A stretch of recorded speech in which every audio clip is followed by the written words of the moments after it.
Hey, what's going on, guys? Welcome back to another video, and today I want to discuss a new thing in the music world.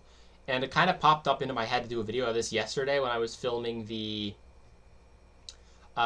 weekly track roundup, because obviously Sophie has released a new track this week, and she has a new album coming out in late September. The track that was released is Reason Why by Sophie and Kim Petras. I think this is a fantastic track. I said it in the weekly track roundup. Um, and this is kind of what started the topic of um, looking at posthumous releases, because I know it's a controversial subject. And I want to go through some instances where I think it's okay, and some instances where I don't think it's acceptable. Because I feel like when someone dies unexpectedly, like an artist, and we weren't really able to see their full craft, like an artist like Sophie, for example, which we knew she was working on, and she was in her prime, not even reaching her prime. I feel like if she was alive today, her prime would be like this year or the last couple of years. I feel like she would have been in her prime by now because of the recent success by Charlie and artists like Kim Petras and certain other hyperpop, I guess, and PC music esque artists. But Sophie is the main artist who kind of started this kind of trend, and she is basically the leader of this kind of genre, and she kind of kickstarted this entire thing. Um, so I mean, when an artist dies unexpectedly like that, and you know they're not quite in their prime yet, but they're still working hard um to get at an album, and then she dies unexpectedly, I feel like this is an instance where a posthumous album is totally acceptable.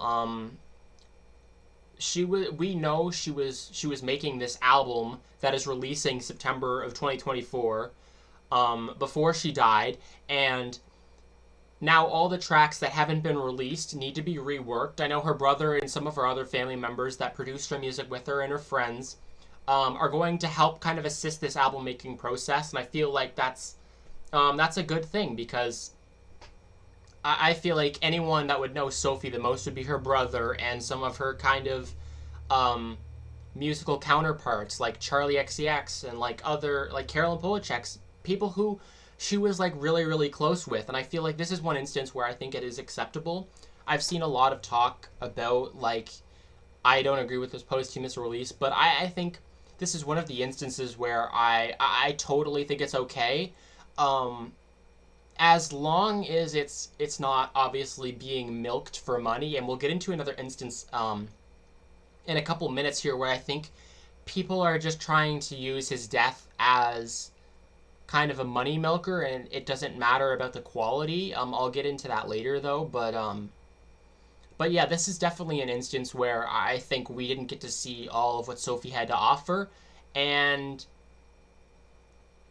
to kind of be able to take her time, go over it with people that she really cared about, and who she would have trusted to kind of get this album released. I don't think that's a bad thing at all. This is to fully see what Sophie's craft is like, and kind of one last send off to Sophie's craft, and it's absolutely beautiful. I love Sophie's music, and it totally sucks that we weren't here to kind of see what else she had in store. But I feel like, again, this album is a good kind of you know reminder to kind of like judge whether posthumous releases are like, because I know it's a touchy subject, and that's kind of why I wanted to make this video, because there are instances where it is fine, and it's looked to be like as a craft, and like, what else could she have done? She's already been making this kind of stuff, and like, she was going to release this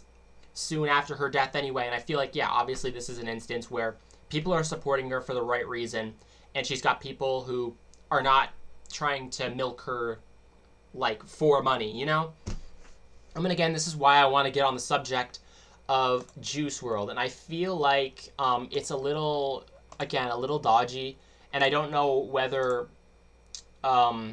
people are going to agree with me with this, but I feel like Juice World is an instance where his death led to the milking of basically money. I know he was a great artist, and I know he made a lot of demos and full tracks that were never released. And I feel like that is an instance where, you know, this final posthumous album is acceptable, and I feel like this is a good kind of send off for an artist like this. When did he die? When did he die? Hold on. I'm just gonna double check because I don't want to sound dumb. I think it was this album was his first one. He died December 8th, 2019, and this was released shortly after. So I think this is kind of an instance where this was really, really, really accepted really well, and it did really well. And, you know, these are all songs that he made for the purpose of it being sent out there. But now you kind of get into the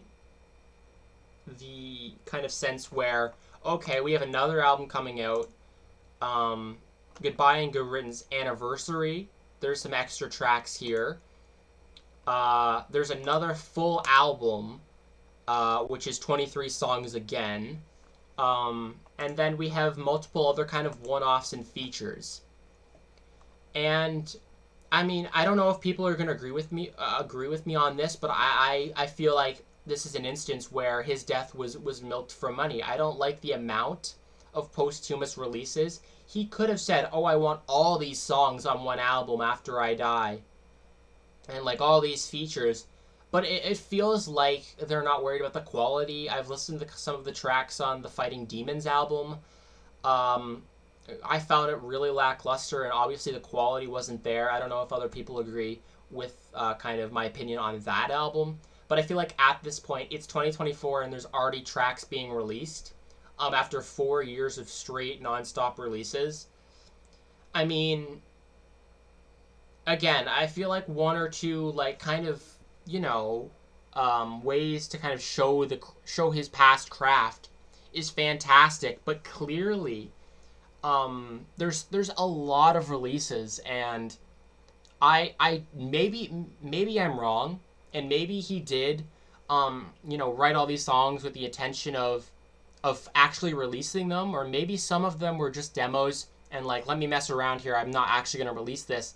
And this is where it kind of gets, like, you know, dodgy, where, like, you're doing it for the sense of money. This album is a money grab, all of these tracks are a money grab, but we're just going to keep rolling them out because we got to make something, we got to keep, because I feel like, look at all of these kind of one-offs and features and stuff like that, and I feel like it's, I don't know. See, there's a song a couple of weeks ago with Juice WRLD.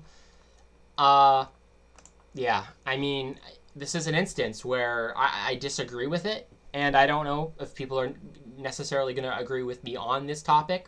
But yeah, I don't like the way his kind of death was treated afterwards. And I feel like this album was a good instance of, like, okay, we got to honor his craft. Let's do a good album and kind of get people along his side, get some features.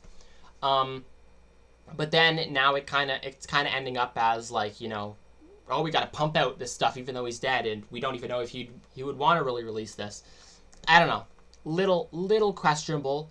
But again, we have another instance of a fantastic posthumous release in Mac Miller. This was a fantastic album. And this was clearly something that was weighed upon. People were kind of helping out with his, like, music after his death to try to make it, like, you know, a really good send-off in that sense. And obviously this was something he was working on anyway. So I feel like this is also another good instance where, you know, as long as you're not, like, overall, the talk of posthumous releases is whether or not it's being used to honor the craft of the past, and they were already working on it, and being used to milk for money, and just kind of scrambling to find any little piece of demo that they used, and that kind of thing. And again, that's where Juice WRLD comes into mind, because I feel like it's getting to the point where now this is a little ridiculous. But Mac Miller and Sophie, We have another instance with Kygo and Whitney Houston, where I feel like, okay, this is an instance where she died a long time ago, and Whitney Houston had made this song, and it's a very, very good song that Whitney Houston made, but um, I don't know if Whitney Houston would have agreed to get an EDM kind of version of the track, like 20 or 30 years. When did she die? Hold on. I don't even know when she died. Hold on.